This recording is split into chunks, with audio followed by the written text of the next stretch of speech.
Welcome to season 2 of What the Fuck Do You Do? We've got a super fun episode today. I am your co-host Travis Fox, and we've got probably the best guest we've ever had on the show. I think maybe we'll see how it goes, but I have high hopes.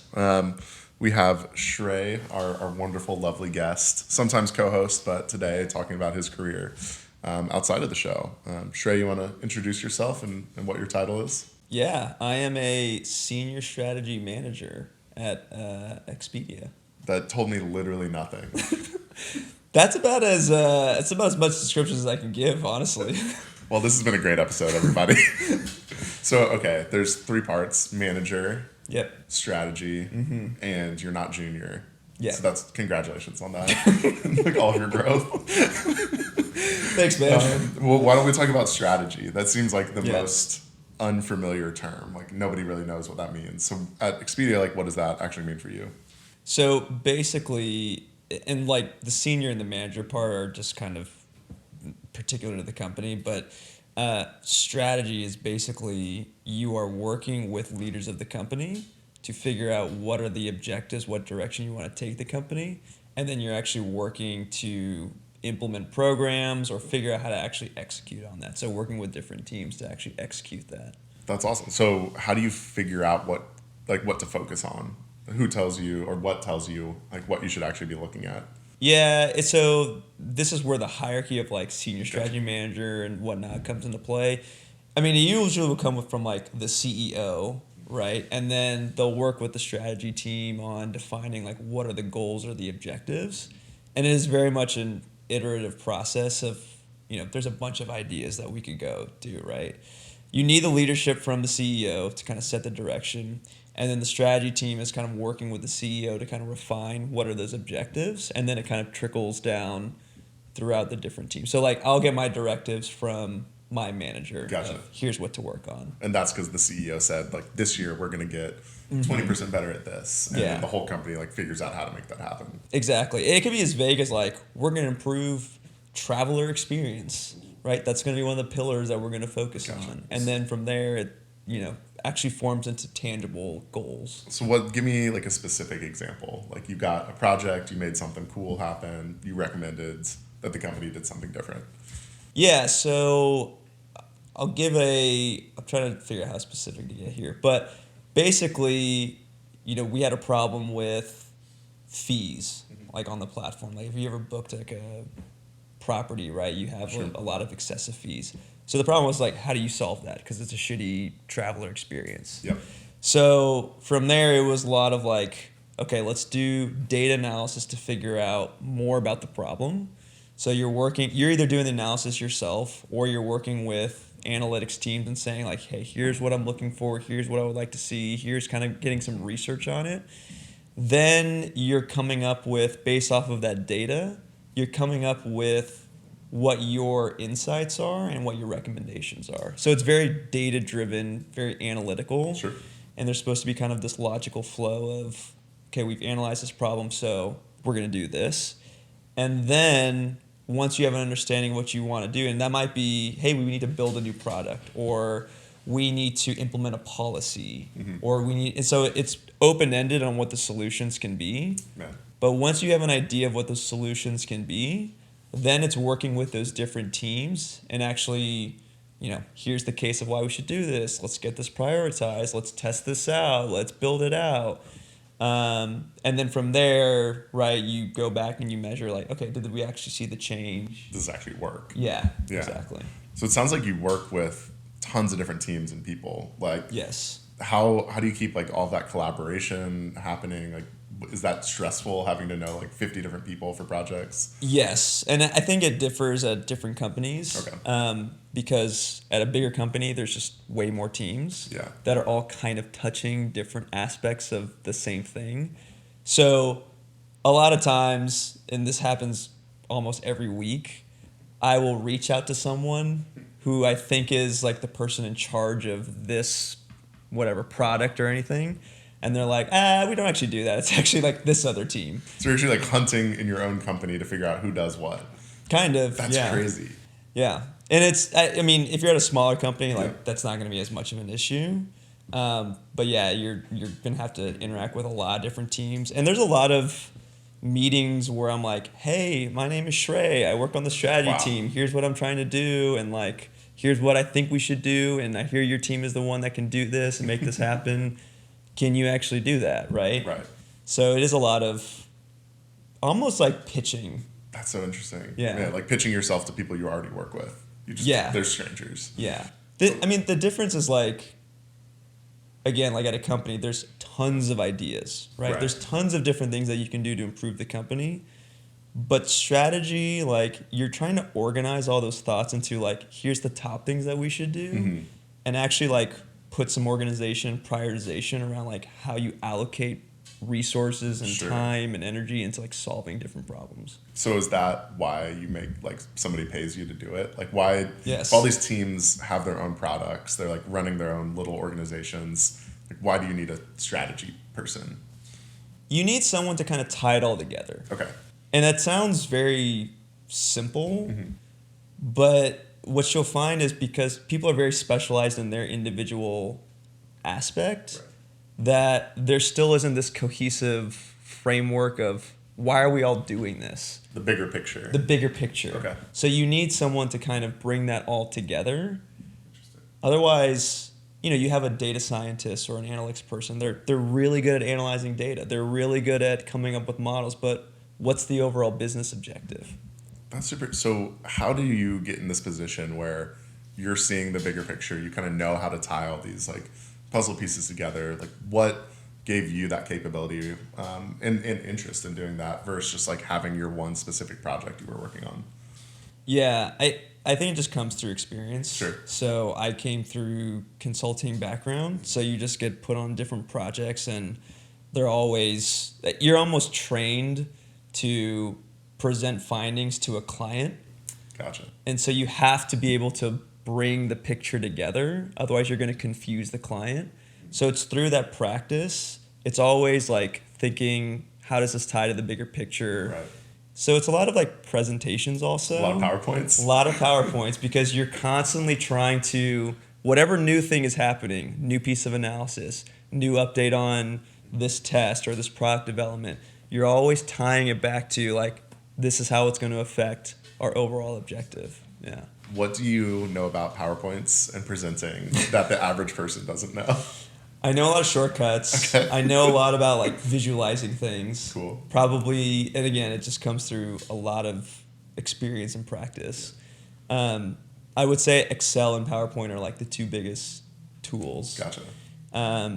And then, yeah, like you just get comfortable talking with executives or leadership and being able to either present good news or bad news or here's why we think we should be doing this. And I think it just all comes through experience. Do you get nervous talking to like these big CEOs and C-suite people and then like going up and doing public speaking?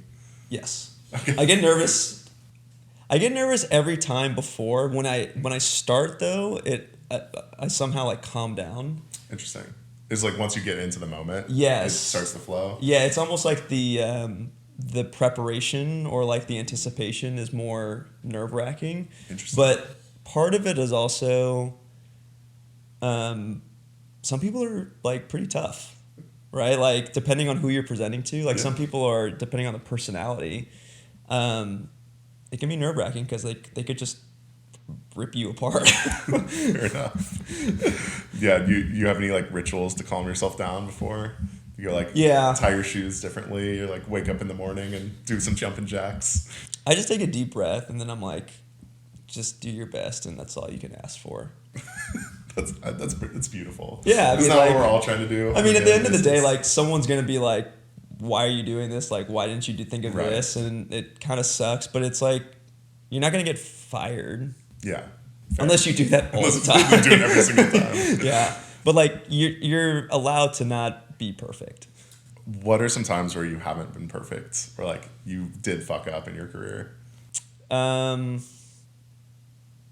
I did cancel a Zoom meeting like while the meeting was happening with all these executives. You like leave and everybody's out. I did. I mean, this is more of a Zoom mishap. I like we're on this big meeting and there's a bunch of executives on there, and for some reason I was made a co-host.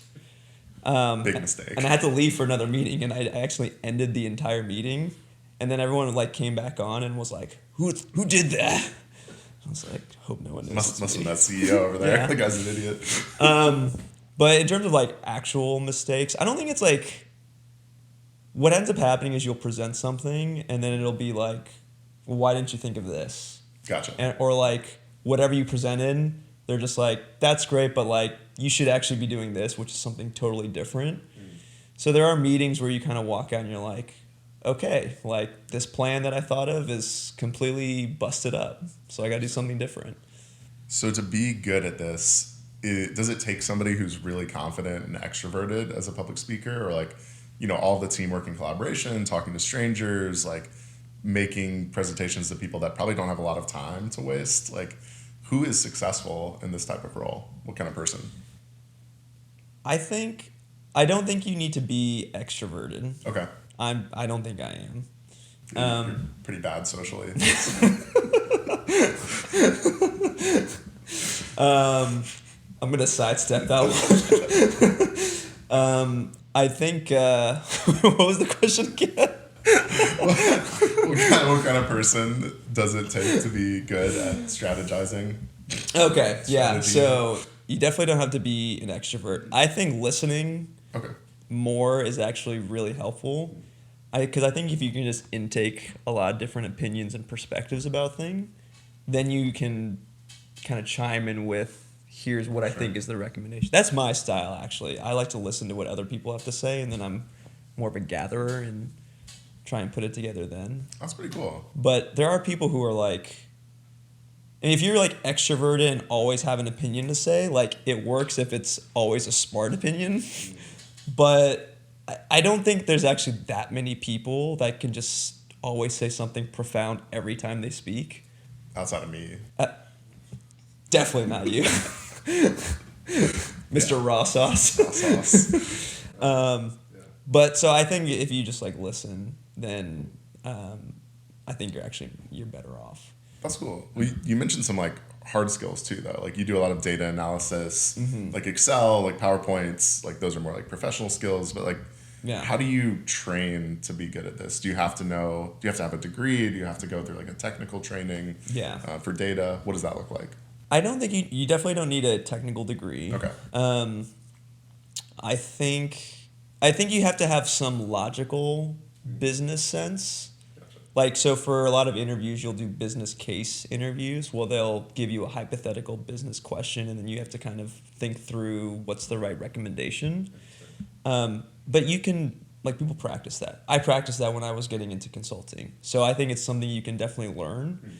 I also think you'll get good at this being surrounded by good mentors or managers, because there's a lot of stuff you learn on the job, and they'll be able to like help you think about how to like approach problems, how to deal with people, how to form presentations, communicate things. Like that's not something that's innate to people. Yeah. Well, that's an interesting point. Like, how do you personally like ask somebody to be a mentor? How do you get that person to teach you? Because I'm sure they probably get somebody in a position who's gone through it and been experienced. They get questions like that all the time. Yeah.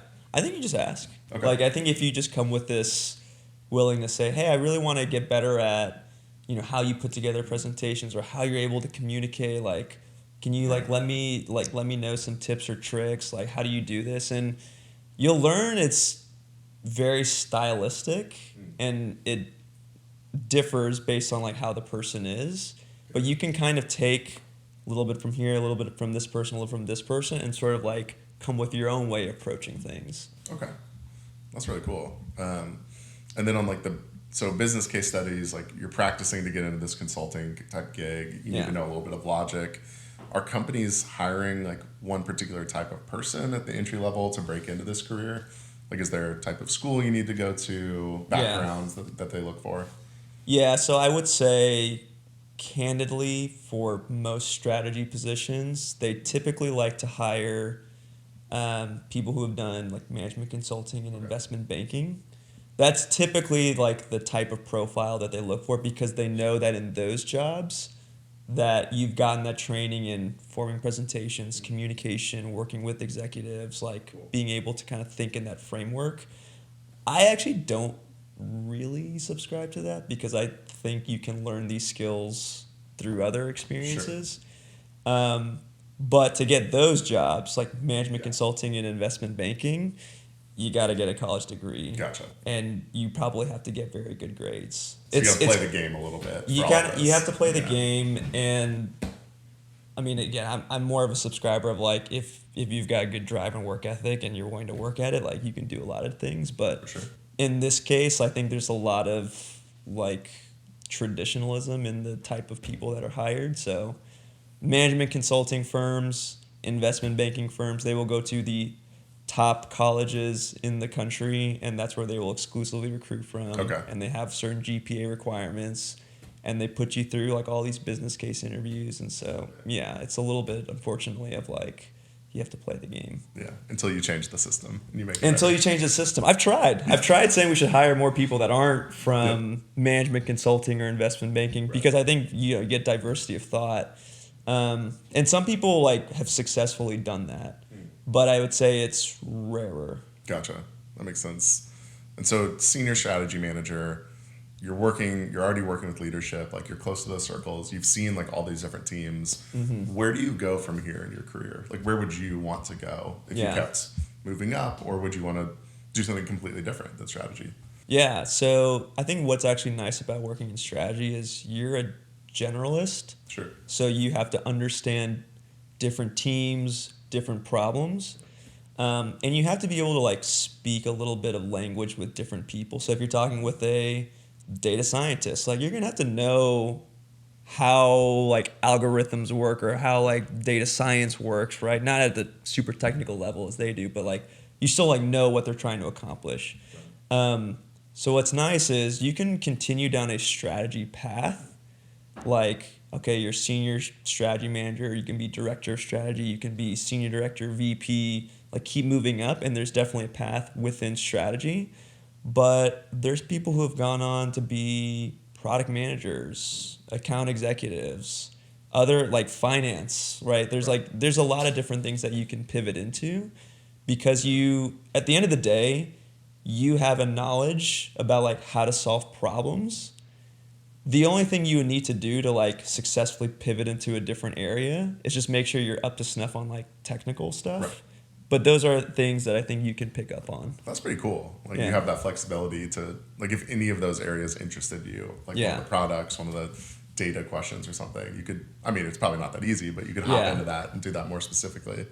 That's pretty awesome. So your whole career, like what do you point to as something you're most proud of? What's one of your like proudest moments on the job?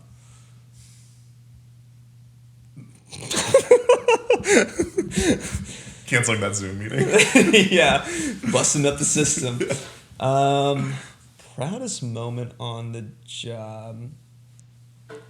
I mean, I think like if you come up with a recommendation and it actually ends up working, that's a pretty cool thing. I did that. Yeah, like you take ownership of, hey, we actually implemented this new program, or we developed this new product, right? Like those are kind of things you can take ownership of. Sure. Yeah, I'd say. I love it. Well, Shrey, it's been a pleasure getting to know your job a little bit better. I actually way more understand what you do now than I did like 30 minutes ago. Nobody. And I've known you for a long time. So I appreciate your candor and good luck strategizing. Thanks, man. Awesome.